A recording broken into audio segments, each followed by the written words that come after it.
ইসরায়েলের বর্বরতা এবং নৃশংসতা হামলা এর পরিপ্রেক্ষিতে আজকে ঠাকুরগাঁয়ে যে আন্দোলন করা হচ্ছে। আপনারা জানেন যে ফিলিস্তিনে কি নির্মম ভাবে হত্যাকাণ্ড চালানো হয়েছে।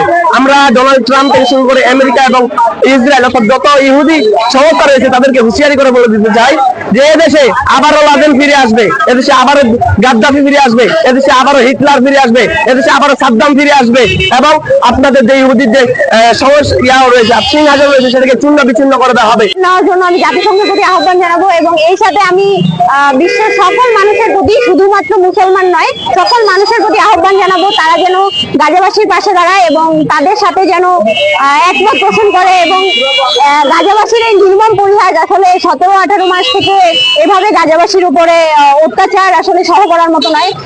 তাদের যে বাচ্চাগুলো আছে তারা পানি পায় না, খাবার পায় না, তারা অনাহারে এভাবে মারা যাচ্ছে, এগুলো আসলে সহ করার মতো নয়। এই কারণে আমরা আজকে রাস্তায় নামা। গাজা এবং ফিলিস্তিনি যে নির্যাতিত নির্বিচারে ইসরায়েলের বর্বরতার কারণে শত শত হাজার হাজার প্রাণ চলে যাচ্ছে, তাদের বিরুদ্ধে, সেই ইসরায়েলের বিরুদ্ধে আজ বিক্ষোভ মিছিল এবং হরতাল পালিত হচ্ছে।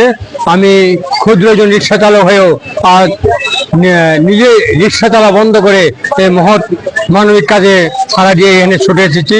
আসলে আজকে আসার উদ্দেশ্য হলো আমি একজন মুসলিম, আর প্রত্যেকটি মুসলিমের মূল দায়িত্ব হব প্রত্যেকটি সৎ কাজে বা ন্যায়ের পথে তাদের এগিয়ে আসা। আর যেহেতু সারা বাংলাদেশ সহ সারা বিশ্বে ইসরায়েলের প্রতি ধিক্কার জানাচ্ছে। যদি তোমরা হাত দিয়ে প্রতিবাদ করতে পারো তাহলে হাত দিয়ে প্রতিবাদ করো, যদি হাত দিয়ে প্রতিবাদ না করতে পারো তবে সেখানে তোমরা মুখ দিয়ে প্রতিবাদ করো। যদি তোমরা মুখ দিয়েও প্রতিবাদ করতে ব্যর্থ হও তাহলে তোমরা অন্তর দিয়ে ঘৃণা করো। আজকে আমাদের মুসলমানদের প্রতি অত্যাচার হচ্ছে, আজকে আমরা এক মুসলমান হয়ে সেই মুসলমানদের অত্যাচারের বিরুদ্ধে প্রতিবাদ করছি। আমরা আজকে এখানে দাঁড়িয়ে প্রতিবাদ করছি